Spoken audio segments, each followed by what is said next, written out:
Hello everyone, welcome to my YouTube channel coaching mark. ये सवाल बहुत से बच्चों का रहता है कि सर क्या 95 प्लस मार्क्स सिर्फ एनसीईआरटी पढ़कर लाए जा सकते हैं। अगर आपको भी ये चीज परेशान करती है, अगर आपको भी इस बात से स्ट्रेस होता है कि 95 प्लस मार्क्स हम कैसे लेके आए, क्या सिर्फ एनसीईआरटी पढ़कर 95 प्लस मार्क्स लाए जा सकते हैं या तो हमें अलग से रेफरेंस गाइड्स लेनी पड़ेंगी, अलग से बहुत सारी बुक्स पढ़नी पड़ेगी, तब जाकर के हमारे 95 प्लस मार्क्स आएंगे। तो आज के इस वीडियो में हम इसी स्ट्रेस को दूर करने वाले हैं, इसी डाउट को दूर करने वाले हैं और बताने वाले हैं आपको कि कैसे आप भी 95 plus marks class 12th political science में ला सकते हैं। चलिए वीडियो को स्टार्ट करते हैं। सबसे पहले हम इसी चीज को चेक करते हैं कि क्या एनसीईआरटी बुक्स अपने आप में सफिशिएंट है आपको 95 प्लस मार्क्स दिलाने में, या तो हमें अलग से बहुत सारी रेफरेंस गाइड्स जो हैं वो परचेज करनी पड़ेंगी और उनको जो है पढ़ना पड़ेगा, तब जाकर के हमारे 95 प्लस मार्क्स आएंगे। एनसीईआरटी वर्सेस रेफरेंस गाइड्स, चलिए देखते हैं। पहले हम समझ लेते हैं हमारे एग्जाम को। हमारा जो एग्जाम होता है, और यहां पे मैं स्पेशली बात कर रहा हूं सीबीएसई एग्जाम की, तो हमारा जो पॉलिटिकल साइंस का एग्जाम होता है वो एग्जाम 100 मार्क्स का होता है, लेकिन इस 100 मार्क्स में से जो 20 मार्क्स होते हैं वो होते हैं हमारे प्रोजेक्ट के। प्रोजेक्ट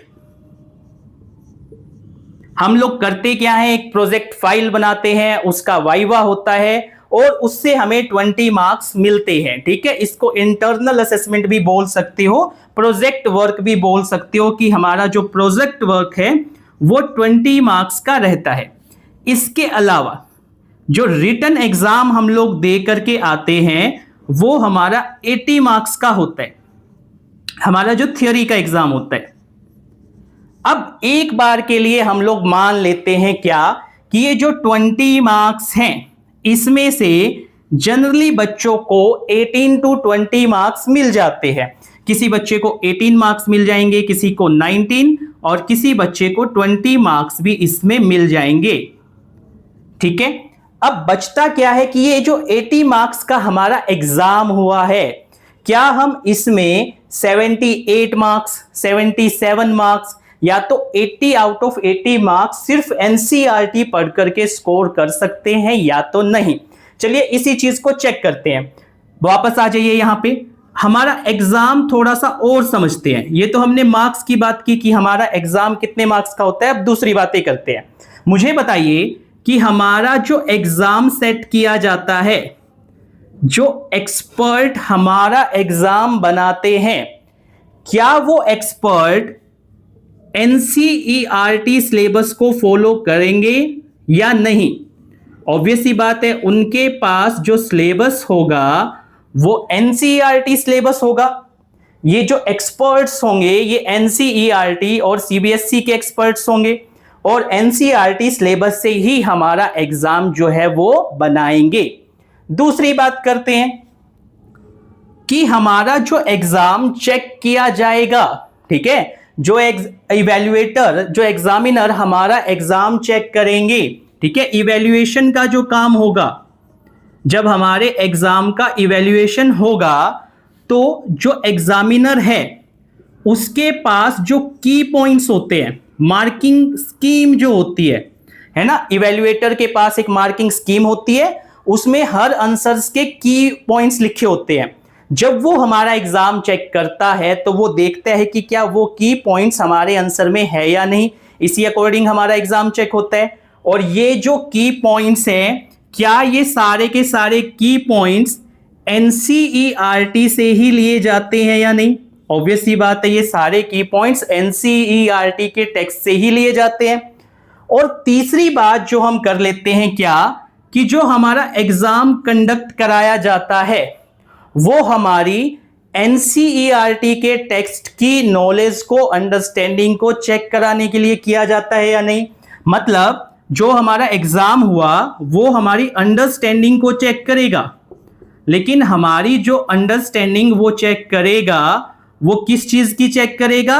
एनसीईआरटी टेक्स्ट की, कि क्या एनसीईआरटी के थ्रू जो कॉन्सेप्ट्स हमें बताए गए हैं वो हमें अच्छे से समझ में आए या नहीं आए, बजाय कि किसी रेफरेंस गाइड्स के, या तो आप बोल सकते हो एक्स्ट्रा करिकुलर ऑथर बुक्स। क्या बात आई या नहीं समझ में? कि जो अंडरस्टैंडिंग हमारी एग्जाम में चेक हो रही है वो किसी ऑथर की बुक की चेक नहीं हो रही है, वो हमारी एनसीईआरटी टेक्स्ट की अंडरस्टैंडिंग चेक हो रही है। तो ये तीनों बातों को देखने के बाद क्या कि हमारा जो एग्जाम बना उसका सिलेबस एनसीईआरटी सिलेबस है, जो मेन सोर्स है एक्सपर्ट्स के पास एग्जाम बनाने के लिए वो एनसीईआरटी है। जो इवैल्यूएटर हमारा एग्जाम चेक करेगा, जो एग्जामिनर हमारा एग्जाम चेक करेगा, उसके पास जो सोर्स है एग्जाम को चेक करने का, जहां से वो की पॉइंट्स लेगा, वो एनसीईआरटी बेस्ड है की पॉइंट्स सारे। और तीसरा क्या कि जो अंडरस्टैंडिंग एग्जामिनर हमारी चेक करना चाहते हैं, जो सीबीएसई हमारी अंडरस्टैंडिंग चेक करना चाहते हैं, वो एनसीईआरटी टेक्स्ट की चेक करना चाहते हैं, ना कि किसी ऑथर की बुक की। तो इन सारी बातों से साफ है कि हमारा जो मेन सोर्स है, या आप कह सकते हो कि एनसीईआरटी जो है वो इस योग्य है, सफिशिएंट है कि हमें 95 प्लस मार्क्स दिला सके। तो बात कहां आती है कि आप पूछोगे सर आपने तो बता दिया कि हाँ एनसीईआरटी जो है वो सफिशिएंट है, एनसीईआरटी पढ़ो 95 प्लस मार्क्स तो आ जाएंगे, लेकिन फिर भी बहुत सारे बच्चे कहते हैं कि हमने तो एनसीईआरटी जो है बहुत अच्छे से पढ़ी थी, डीपली जो है वो पढ़ी थी, लाइन टू लाइन पढ़ी थी, फिर भी हमारे मार्क्स तो नहीं आए। तो इट मीन्स वो बच्चे कहीं ना कहीं क्या कर रहे हैं? मिस्टेक्स कर रहे हैं। इसके बाद अब हम सेकंड पॉइंट में बात करेंगे उन मिस्टेक्स की जिनकी वजह से बच्चों के जो मार्क्स हैं वो 95 प्लस नहीं आ पाते या तो कम रह जाते हैं। चलिए बात करते हैं मिस्टेक्स। अब सेकंड पॉइंट में मिस्टेक्स की बात करते हैं।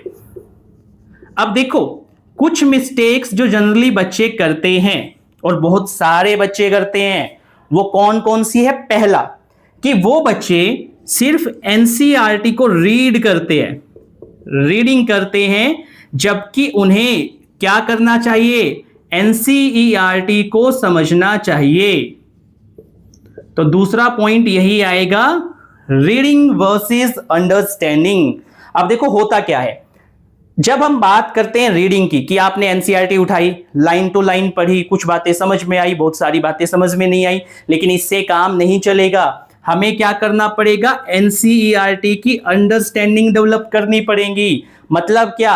जब आप देखते हो एनसीईआरटी बुक्स को तो आपको पता होना चाहिए कि उसकी हर एक लाइन के पीछे एक कॉन्सेप्ट होता है, हर एक लाइन के पीछे एक कॉन्सेप्ट होता है, हर लाइन के साथ एक कॉन्सेप्ट जुड़ा होता है। जैसे मान लो एनसीईआरटी में कहीं लिखा हुआ है कि इंडिया और पाकिस्तान के बीच वॉर हुआ 1971 में, तो उसके पीछे पूरा कॉन्सेप्ट होता है कि 1971 में वॉर क्यों हुआ, क्या रीजंस थे, है ना, उसका रिजल्ट क्या निकला, कौन कौन सी बातें उसमें इन्वॉल्व थी। तो सारी बातें उसके अंदर शामिल होती है।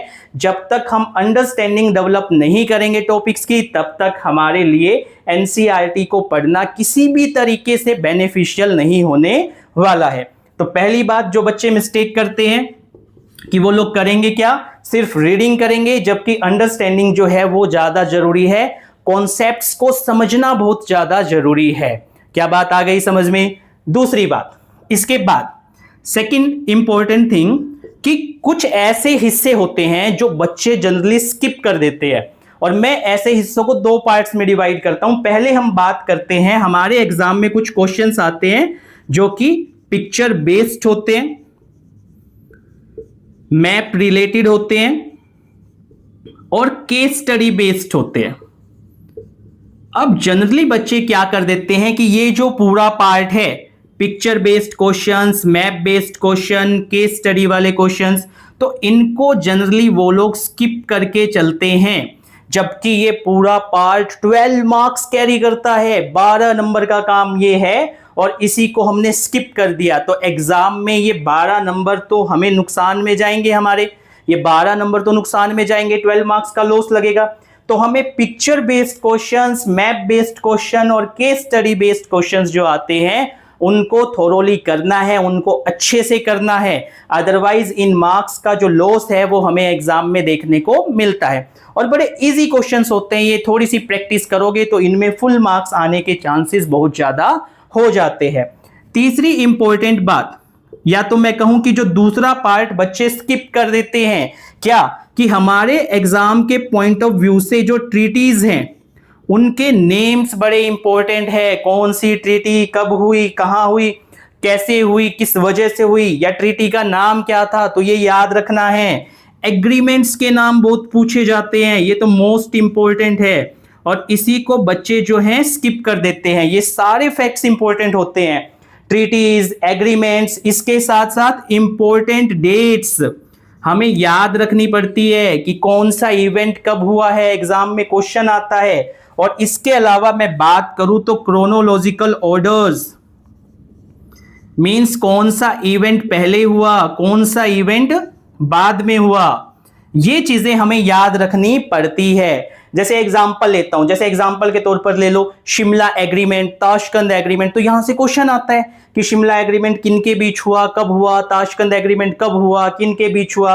क्रोनोलॉजिकल ऑर्डर की बात करें तो जैसे पूछ लेंगे कि भाई पाकिस्तान के अंदर जो जनरल्स बने अलग अलग समय पे उनको अरेंज करो पहले से बाद वाले में। यूरोपियन यूनियन से क्वेश्चन पूछ लेंगे कि यूरोपियन यूनियन की जो फॉर्मेशन हुई उससे रिलेटेड अलग अलग बातें दे दी जाएंगी और कहेगा कि उनको क्रोनोलॉजिकल ऑर्डर में अरेंज करो। जो वॉर्स हुए हैं इंडिया के उनको अरेंज करो। तो ये चीजें स्किप नहीं की जा सकती, ठीक है। ये सारे के सारे जो टाइमलाइंस या फैक्ट्स की अगर हम बात करें तो ये सारी चीजें बड़ी इंपॉर्टेंट हो जाती है, इसको हमें नहीं छोड़ना है। एक असर्शन रीजन का जो क्वेश्चन आता है वो भी हमें अच्छे से करना है, उसकी प्रैक्टिस करनी है। तो बच्चे जनरली क्या करते हैं, इन चीजों को स्किप कर देते हैं और अंडरस्टैंडिंग की जगह सिर्फ एनसीईआरटी को रीड करके मान लेते हैं कि उनका काम खत्म हुआ, उन्होंने एनसीईआरटी पढ़ ली और अब उनके 95+ मार्क्स आ जाएंगे। तो ऐसे नहीं आएंगे, इतना आसान थोड़ी है। तो ये मिस्टेक्स जनरली बच्चों की रहती है जिन्हें अगर अवॉइड किया जाए तो फिर हमारे मार्क्स आ सकते हैं। अब आप पूछोगे सर ठीक है कि एनसीईआरटी से 95+ मार्क्स आ सकते हैं, ये मिस्टेक्स मान लो हम ना करें, अब एक स्ट्रेटेजी बता दो जिसकी हेल्प से हम इजीली 95+ मार्क्स जो हैं वो सिक्योर कर सकें।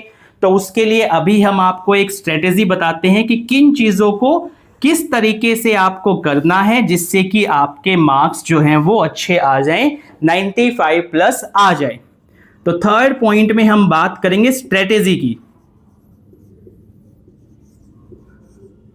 और ये स्ट्रेटेजी सिर्फ आपको जो है देखनी नहीं है, इसको फॉलो भी करना है, तभी आपके मार्क्स जो है वो 95+ जाएंगे। तो देखो स्ट्रेटेजी के अंदर पहली चीज जो मैं इंक्लूड करूंगा वो क्या है, कॉन्सेप्ट क्लैरिटी। एनसीईआरटी पढ़ने से पहले मैं बात करूंगा कॉन्सेप्ट क्लैरिटी की, ठीक है। जब तक आपके कॉन्सेप्ट्स क्लियर नहीं होंगे तब तक आपको एनसीईआरटी पढ़ने में ही मजा नहीं आएगा।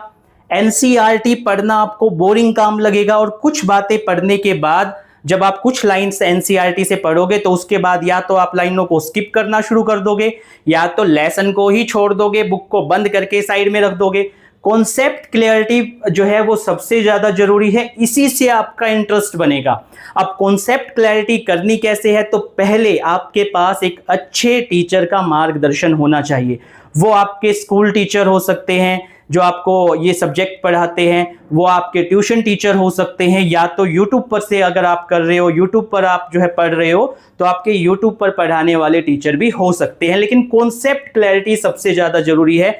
जब आप कॉन्सेप्ट्स को समझोगे तो आपका एक इंटरेस्ट डेवलप होगा और उसी के बाद आपको एनसीईआरटी जो है वो पढ़नी है। तो सेकेंड स्टेप में इसके बाद क्या करेंगे, जब हमारे कॉन्सेप्ट्स क्लियर हो जाएं तो उसके बाद हमें लाइन टू लाइन एनसीईआरटी को पढ़ना है। अब ये एनसीईआरटी पढ़नी कैसे है वो मैं आपको बता देता हूं। देखो सीबीएसई में जो एग्जाम बनता है, ठीक है, उसमें करते क्या है कि जैसे मान लो एनसीईआरटी के अंदर किसी लेसन का कोई टॉपिक है, उस टॉपिक की कोई लाइन उठा करके और क्वेश्चन फ्रेम कर दिया जाता है। जैसे लास्ट लेक्चर्स में मैंने आपको बताया भी था कि एक लाइन थी जो मैंने आपको बताई थी, अगर आप रिकॉल कर पाए, कि the economy of Soviet Union was faltering in late 1970s and became stagnant. तो ये इकोनॉमी वाले जो सोवियत यूनियन वाला टॉपिक है, उसमें इकोनॉमी वाला जो हिस्सा आता है, वहां पे एक लाइन लिखी हुई है। अब सीबीएसई क्या करेगा, इसी लाइन को उठा के क्वेश्चन फ्रेम कर देगा। तो आपको जब एनसीईआरटी लाइन टू लाइन पढ़ रहे होंगे, आप जब एनसीईआरटी को लाइन टू लाइन पढ़ रहे होंगे, तो आपको करना क्या है, टॉपिक के सामने क्वेश्चंस लिख लेने हैं कि इस टॉपिक से ये क्वेश्चन बनता है। जब आप टॉपिक के सामने क्वेश्चन लिख लोगे और उसके बाद उस टॉपिक के अंदर जो मटेरियल दिया गया है, जो कंटेंट दिया गया है, उसको अंडरलाइन कर लो कि इन क्वेश्चंस का आंसर लिखते समय मुझे इन बातों का यूज करना है। इसे कीवर्ड अप्रोच भी बोल सकते हैं। आप कीवर्ड्स को हाईलाइट कर लो, एग्जाम में बड़े यूजफुल होते हैं। तो जब आप उस क्वेश्चन का आंसर फ्रेम करोगे तो उन कीवर्ड्स का यूज कर लेना। बड़ा अच्छा, बड़ा सुंदर, बड़ा जो है जानदार आंसर आपका बन जाएगा। तो इस तरीके से आपने काम करना है कि जब एनसीईआरटी को लाइन टू लाइन पढ़ोगे तो आपने दो चीजें करनी है। टॉपिक के सामने क्वेश्चन लिखने हैं, उन क्वेश्चंस में जो कीवर्ड्स यूज होंगे उन कीवर्ड्स को, उन लाइंस को हाईलाइट कर लेना है और अपने डाउट्स को भी हाईलाइट कर लेना है ताकि उनको आप लोग समझ सको। जब आप ये दोनों काम कर लोगे, आपकी कॉन्सेप्ट जो है वो बिल्डिंग हो चुकी है, कॉन्सेप्ट क्लियर हो चुके हैं, आपने एनसीईआरटी को लाइन टू लाइन पढ़ लिया है, जो डाउट्स थे उनको नोट कर लिया है, उसके बाद आप अपने खुद के नोट्स प्रिपेयर करो। अब नोट्स कैसे प्रिपेयर कर सकते हो, आपकी जो फेयर नोटबुक होती है उसके लास्ट वाले पेजेस को यूज कर लिया करो टीचर से परमिशन लेकर के। जब आप उन लास्ट पेजेस पे लिखोगे तो वो नोट्स कहीं जाएंगे नहीं, या तो जहां पे आपने फेयर नोटबुक में पहले से नोट्स बना रखे हैं वहीं पे साइड में जहां भी स्पेस हो या उसके लास्ट में लिख लिया करो। जब ये आप शॉर्ट नोट्स बनाओगे तो ये एग्जाम में सबसे ज्यादा बेनिफिट आपको करने वाले हैं, यकीन मानिए। यहां पर आप वो सारी बातें लिखेंगे जो आपकी मिस हो गई है, जो अभी तक आपने नहीं लिखी थी, नहीं सीखी थी, लेकिन एग्जाम पॉइंट ऑफ व्यू से इंपॉर्टेंट है। तो आपने करना क्या है, अपने शॉर्ट नोट्स बनाने हैं। पहले पॉइंट पे कॉन्सेप्ट क्लियर किया, उसके बाद एनसीईआरटी को लाइन टू लाइन पढ़ा और उसमें क्वेश्चंस मार्क किए, उसमें आंसर्स मार्क किए, कीवर्ड्स को हाईलाइट किया, डाउट्स को लिखा और अपने शॉर्ट्स नोट्स में जो भी पॉइंट ऐड करना चाहते हो वो सारे पॉइंट्स आपने ऐड कर दिए। जब आपके ये नोट्स बन जाए तो उसके बाद अब आप क्या करोगे, रिवीजन करोगे। बार बार मल्टीपल टाइम आप लोग क्या करेंगे, रिवीजन करेंगे। अब कुछ बच्चे पूछते हैं सर कितना रिवाइज करें, तो जब तक आपका एग्जाम नहीं हो जाता तब तक रिवीजन वाली जो प्रोसेस है वो कंटिन्यूअस चलती रहती है। रिवाइज करो, रिवीजन के बाद उसकी प्रैक्टिस करो, रिवीजन प्लस प्रैक्टिस। और प्रैक्टिस की जब हम बात करते हैं तो राइटिंग प्रैक्टिस करनी है। आपके टीचर्स आपको स्कूल में, क्लास में राइटिंग प्रैक्टिस कराते होंगे, आपको क्वेश्चंस देते होंगे जो प्रीवियस ईयर में आए हैं या इंपॉर्टेंट है, उन क्वेश्चंस को लिखो और तब तक लिखो जब तक कि आपके हाथ में पेन ना होने लग जाए या तो मन चिल्लाने ना लग जाए कि सर बहुत ज्यादा लिख चुके हैं अब और मत लिखवाइए। तब तक प्रैक्टिस करो उनकी। तो इन नोट्स को बनाने के बाद रिवीजन करो, रिवीजन के साथ प्रैक्टिस करो और यहां से जो आपको नई चीजें सीखने को मिले कि आप कहां पे लैग कर रहे हो, क्या चीजें आपकी अभी भी कमी है किन चीजों में, उन चीजों को सुधारो। कुछ लिखने का है तो नोट्स में ऐड करो, कॉन्सेप्ट में कहीं लगता है कि डाउट है तो उसको फिर से क्लियर करो और इस प्रोसेस को जो है लगातार चलने दो। इसके साथ साथ फिर लास्ट में आपको करना क्या है, जब लास्ट के मंथ्स आ जाएं या जब आपका सिलेबस एक बार कंप्लीट हो जाए तो आपने पीवाईक्यूज करने शुरू करने हैं। हालांकि आप साथ की साथ भी कर सकते हो, इंपॉर्टेंट क्वेश्चंस मैंने बताया ना, लाइन टू लाइन एनसीईआरटी। अगर आपके पास उस टाइम पीवाईक्यूज अवेलेबल नहीं है, सैंपल पेपर नहीं है, तो आप अपने टीचर की हेल्प से क्वेश्चंस पूछ सकते हो कि कौन से क्वेश्चन इंपॉर्टेंट है और वहां से आप अपने टॉपिक के आगे वो क्वेश्चन लिख सकते हो। जब आपके पास सैंपल पेपर अवेलेबल हो जाए तब आप क्या करोगे, पीवाईक्यूज करोगे प्लस सैंपल पेपर्स को सोल्व करोगे, सैंपल पेपर्स को। ठीक है, तो ये सारी चीजें करने के बाद यहां से तक जब आप आ जाओगे, जब आप इस वाले स्टेप से भी गुजर जाओगे तो आप यकीन मानिए आपकी जो प्रैक्टिस है, आपकी जो तैयारी है वो बहुत स्ट्रोंग हो जाएगी और 95 प्लस क्या 100 आउट ऑफ 100 मार्क्स भी आपको जो है मिल जाएंगे। तो ये जो है तैयारी का तरीका रहता है कि अगर हम क्लास 12th पॉलिटिकल साइंस में जो है फुल मार्क्स लेना चाहते हैं तो concept clarity, line to line NCERT, notes, revision plus practice, PYQs plus sample papers. ठीक है, एक और चीज जो आपको कर लेनी चाहिए जब भी टाइम मिले, तो एनसीईआरटी की जो बैक एक्सरसाइज होती है, एनसीईआरटी लेसन के बाद जो एक्सरसाइज होती है उसको भी देख लेना चाहिए। वहां से कोई क्वेश्चन लगे कि हाँ ये वाला क्वेश्चन जो है वो पीवाईक्यूज में है तो उसको अच्छे से कर लो या प्रैक्टिस के लिए कर लो, दोनों ही अच्छी बात है। क्योंकि क्लास 12th में 11th में जब हम लोग पॉलिटिकल साइंस पढ़ते हैं तो वो सिर्फ उस क्लास के लिए नहीं पढ़ते हैं, हमारे मन में एक एम होता है कि इन फ्यूचर हमें क्या करना है। किसी बच्चे को सिविल सर्विसेज में जाना है, किसी को स्टेट सर्विसेज में जाना है, किसी को कोई दूसरी सरकारी नौकरी करनी है, किसी को जो है पॉलिसी मेकर बनना है, थिंक टैंक बनना है नीति आयोग वगैरह में। तो जो भी आपका गोल है ये चीजें उस गोल में भी आपकी हेल्प करेंगी। तो यहां पे सिर्फ आपकी अप्रोच एक एग्जाम पास करने के लिए नहीं होनी चाहिए, बल्कि अप्रोच होनी चाहिए कि इन चीजों का बेनिफिट हमें बाद में भी मिले। ठीक है, तो मुझे लगता है कि अब आपको कोई डाउट नहीं होगा। नो डाउट एनसीईआरटी जो है सफिशिएंट है आपको 95 प्लस मार्क्स दिलाने में। ठीक है, तो इस चीज को आप लोग याद रखिएगा। होप सो कि ये लेक्चर जो है आपको बेनिफिट करेगा, आपके लिए किसी ना किसी तरीके में फायदेमंद होगा। अगर आपको ये लेक्चर अच्छा लगा है मेरे चैनल को लाइक कीजिए, सब्सक्राइब कीजिए। कोई भी आपका क्वेश्चन हो क्लास 12th पॉलिटिकल साइंस के रिगार्डिंग तो आप उसे कमेंट सेक्शन में लिख सकते हैं, हम उसका आंसर करेंगे। आज के लिए इतना ही, थैंक यू।